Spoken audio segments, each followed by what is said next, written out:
Assalamu alaikum, j'espère véritablement que Kulchi Labas. Le Coran autorise les hommes à se marier avec plusieurs femmes jusqu'à 4. Ça, c'est une loi que Allah, ou les auteurs du Coran plus exactement, ont copiée sur le Talmud. C'est-à-dire qu'il a autorisé la polygamie jusqu'à 4. Exactement comme le Talmud. آية منقولة عن التلمود اليهودي وبالضبط هي منقولة عن التلمود البابلي. Nous avons déjà vu que cet ignorant était très fort dans la manipulation dans d'autres vidéos. Ici, nous allons démontrer, grâce à Allah Azza wa Jal, le Tout-Puissant, le seul qui mérite l'adoration, que cette personne-là, en fait, ne sait même pas de quoi parle le Talmud. Eh bien, nous avons déjà vu que l'ignorant en question, il cite d'habitude des passages hors contexte. Alors ici, il va simplement se contenter de quelques références sans même nous citer les passages en question. Commençons par le contexte de la polygamie qui existait dans la plupart des sociétés anciennes, bien avant l'islam, chez les Arabes ou non, dans la Bible ou dans le Talmud, nous voyons que la polygamie était permise. Prenons maintenant la référence citée par l'islamophobe. Talmud de Babylone, Yevamot 44a, on parle de la polygamie dans le contexte du Lévira. Prenons maintenant le Coran, Sourate 4, verset 3, on parle de la polygamie dans le contexte des orphelins. Donc déjà dès le début, le contexte il n'a rien à voir. Le Lévira, c'est une femme qui va perdre son mari sans avoir d'enfant. Elle devra donc épouser son beau-frère. Les orphelins, c'est plutôt une orpheline ici, une fille qui va perdre son père. Donc ici, ça n'a rien à voir. Le Lévira, d'ailleurs, n'existe pas en islam, comme nous allons le voir par la suite. Donc en fait, dans la même référence qu'il cite, il nous prouve que l'islam n'a jamais copié le Talmud, puisque le Lévira n'existe pas en islam. Bon, maintenant, quel est le nombre limité d'épouses qu'un homme peut avoir selon le Talmud? Est-ce que c'était 4, 18, 24 ou 48 ou même plus? Et lorsqu'on prend la référence citée par l'islamophobe, Talmud de Babylone, Yevamot 44a, nous voyons nulle part une interdiction de dépasser 4 femmes. C'est au contraire une recommandation, un conseil, non pas pour tout le monde, pour le savant de la Torah. Donc le Talmud ne parle pas d'une interdiction, mais d'une recommandation. Et le Talmud ne s'adresse pas à tout le monde ici, mais aux savants de la Torah. Peut-être vous voulez nous dire que le niveau des musulmans, c'est le même niveau que les savants de la Torah. Peut-être, c'est votre avis. Donc à votre avis, pourquoi l'islamophobe n'a pas cité le texte? Parce qu'il sait que ça n'a rien à voir. Ici on parle d'une recommandation. C'est le Coran qui interdit de dépasser 4, que tu sois savant ou ignorant, que tu sois roi ou ce que tu veux, tant que tu n'es pas un prophète, c'est limité à 4. Alors que le Talmud ici parle d'une recommandation et qui s'adresse qu'aux savants de la Torah. Et pour preuve, regardons un passage de la Torah. Deutéronome 17, 17, le roi ne doit pas avoir beaucoup de femmes. Le texte n'a pas dit 4 femmes, il a dit pas beaucoup.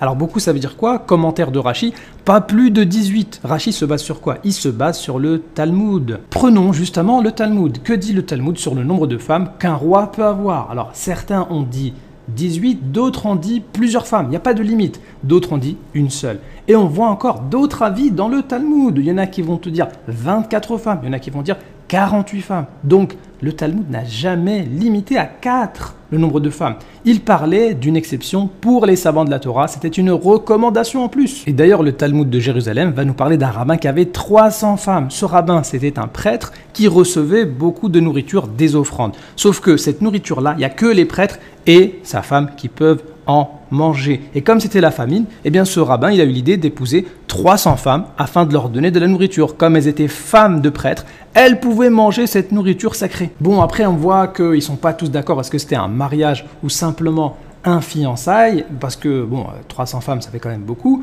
Toujours est-il que ce qui est important ici, c'est que si le Talmud avait interdit de dépasser 4 femmes, eh bien ce rabbin n'aurait jamais pu épouser ou se fiancer avec 300 femmes. C'est donc une preuve supplémentaire que le Talmud, selon le Talmud, eh bien, n'a jamais interdit de dépasser 4 femmes. Conclusion, c'est donc le Coran et non le Talmud qui a interdit de dépasser 4 femmes, avec en plus une interdiction qui concerne tout le monde, que tu sois savant ou non, que tu sois roi ou non, c'est limité. Ayant démontré que le Coran n'a nullement copié le Talmud, nous allons maintenant voir certaines différences importantes entre le Talmud ou le judaïsme et le Coran et l'islam, puisqu'on prétend que le Coran a copié le Talmud. Eh bien, regardons dans le même contexte de la femme ces différences énormes. Première différence importante, c'est le mariage avec la nièce. Dans la Torah, lorsqu'on regarde dans Lévitique chapitre 18, on voit les interdictions. Tu n'as pas le droit de te marier avec ta mère, ta sœur, la fille de ton fils, etc., ta tante, sauf que il n'y a aucune interdiction quant au fait de se marier avec sa nièce. C'est pour ça que le Talmud, nous voyons ici le même chapitre qu'il a cité l'islamophobe, recommande même de se marier avec la nièce. Et les juifs eux-mêmes le reconnaissent. Il est absolument permis de se marier avec sa nièce, etc. Qui mieux que l'oncle envers sa femme nièce aura une conduite respectueuse et exemplaire. La Torah interdit le mariage tante-neveu, mais elle autorise celui d'un oncle et de sa nièce. Le Talmud, encore une fois, comme référence. Maintenant, quand on regarde le Coran, sourate 4, c'est la même sourate citée par l'islamophobe tout à l'heure. Allah Azza wa Jal nous dit, vous sont interdites vos mères, filles, sœurs, tantes paternelles, tantes maternelles, filles d'un frère et filles d'une sœur. Alors pourquoi le Coran n'a-t-il pas copié le mariage avec la nièce? En islam, c'est interdit de se marier avec sa nièce. Le Lévira, on en parlait tout à l'heure dans le contexte même de la polygamie. Eh bien, c'est lorsque une femme aura son époux qui va décéder sans avoir d'enfant de sa part. Eh bien, c'est très recommandé, c'est important à ce que cette femme-là épouse son beau-frère, afin que le fils qu'elle aura soit compté en tant que fils du premier mari, pour pas que le nom du premier mari disparaisse. Cette recommandation d'épouser son beau-frère, si on ne le fait pas d'ailleurs ici, eh bien sa belle-sœur s'approchera de lui en présence des anciens, lui ôtera son soulier du pied et lui crachera au visage, c'est-à-dire que en gros c'est mal de ne pas le faire. Eh bien ça c'est présent dans la Torah, dans le Talmud, en islam ça n'existe pas. Si tu n'as pas envie d'épouser ton beau-frère, il n'y a aucun blâme et il n'y a aucune recommandation à t'inciter à épouser ta belle-sœur. Donc encore une fois, le Coran n'a pas copié le Talmud. Le mariage, ou plutôt le remariage avec son ex-femme. Si un homme divorce avec sa femme et que cette femme-là avait épousé un deuxième homme, s'il y a divorce après le deuxième homme, est-ce que la femme peut revenir avec le premier?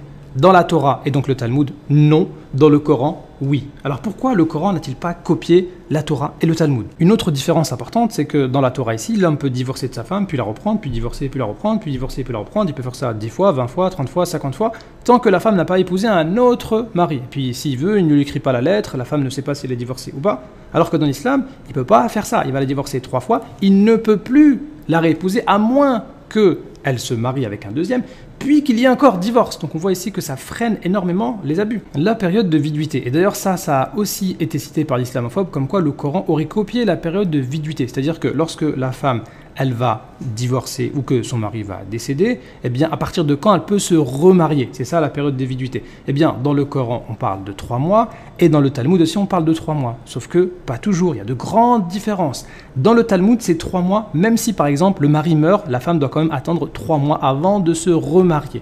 Alors que dans le Coran, la même sourate citée par l'islamophobe, eh bien, lorsque le mari meurt, la femme doit attendre combien? 4 mois et 10 jours. Ça, c'est les mêmes sources citées par l'islamophobe. Yevamot 43a, et puis Surat al-Baqarah, c'est la sourate numéro 2.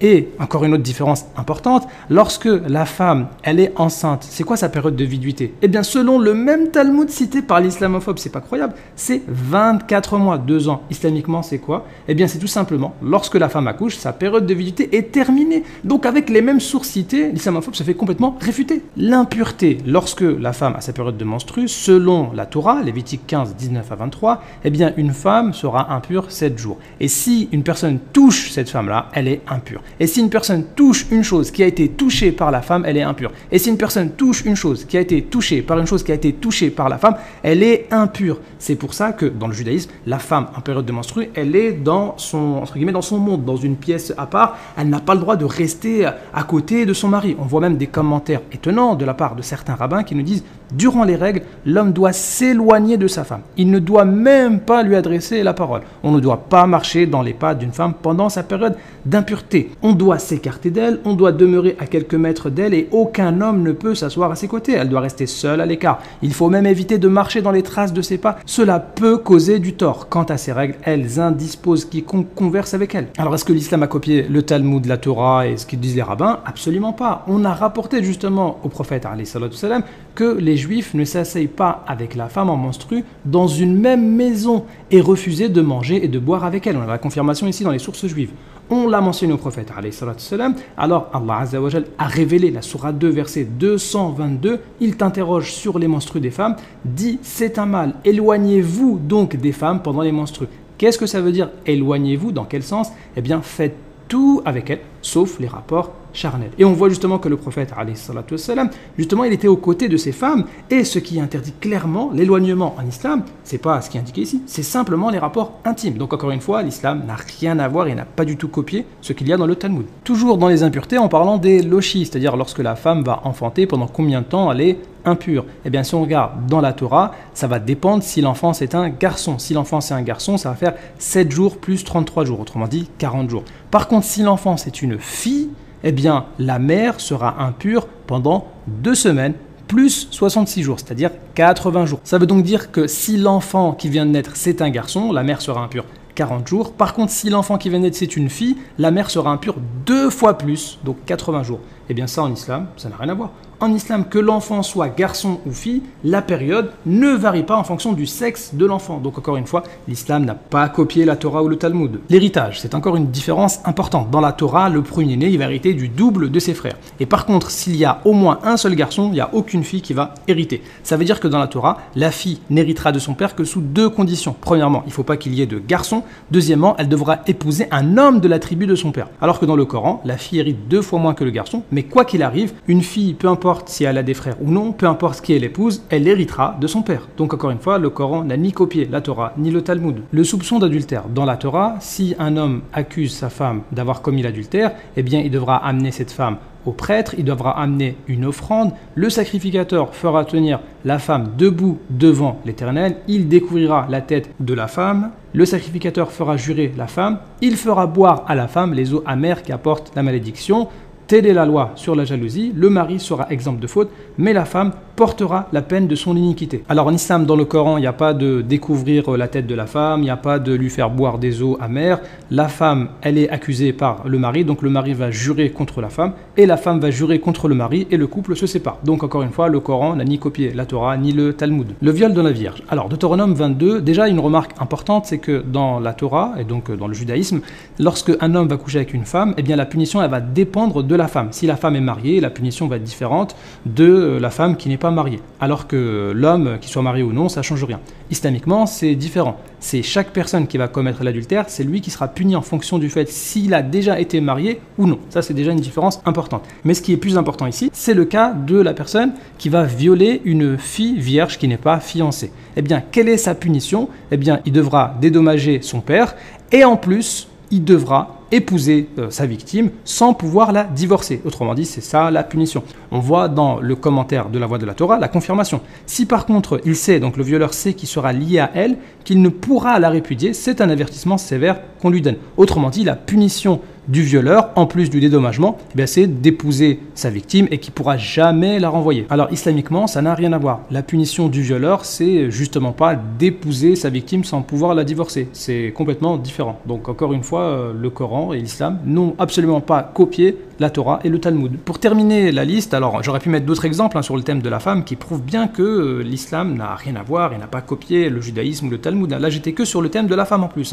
Regardons maintenant dans la Torah, Nombre chapitre 31, on voit que l'Éternel, à travers Moïse, ordonne de tuer les Madianites. Sauf que les enfants d'Israël ont laissé en vie les enfants et les femmes. Moïse, il s'irrite justement contre les chefs. Avez-vous laissé la vie à toutes ces femmes ? Puisque, en fait, ces femmes-là, c'est elles qui avaient été la cause de l'égarement des enfants d'Israël. C'est à cause de ces femmes-là que les enfants d'Israël avaient adoré d'autres dieux. Donc Moïse se met en colère, il ne faut pas laisser en vie ces femmes-là. Maintenant, tuer tout mâle parmi les petits-enfants et tuer toute femme qui a connu un homme en couchant avec lui. Autrement dit, il faut tuer tout le monde, les enfants garçons, les femmes, les hommes, il n'y a que les petites filles qui restent vivantes. Alors, on a un cas semblable dans la Sunna chez nous. Le prophète, alayhi salatu wassalam, on l'a informé qu'il y a une femme qui avait été tuée durant l'une des batailles. Le prophète, alayhi salatu wassalam, a clairement interdit de tuer les femmes et les enfants. C'est encore une preuve supplémentaire que l'islam n'a absolument pas copié le Talmud. Pour terminer, nous avons démontré que le Coran n'a nullement copié la polygamie sur le Talmud, alhamdulillah, et en plus, on a même montré des différences importantes sur le statut de la femme qu'il y a entre l'islam et le judaïsme. Bien évidemment, le but de la vidéo, c'était pas de se moquer ou de critiquer les autres comme ça gratuitement. Le but, c'était de réfuter les ignorants par les mêmes sources qu'ils ont citées. Alhamdulillahi Rabbil Alamin.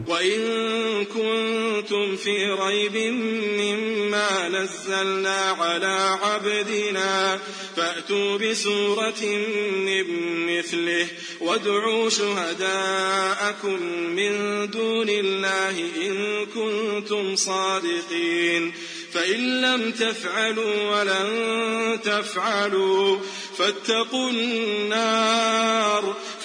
النار التي وقودها الناس والحجارة أعدت للكافرين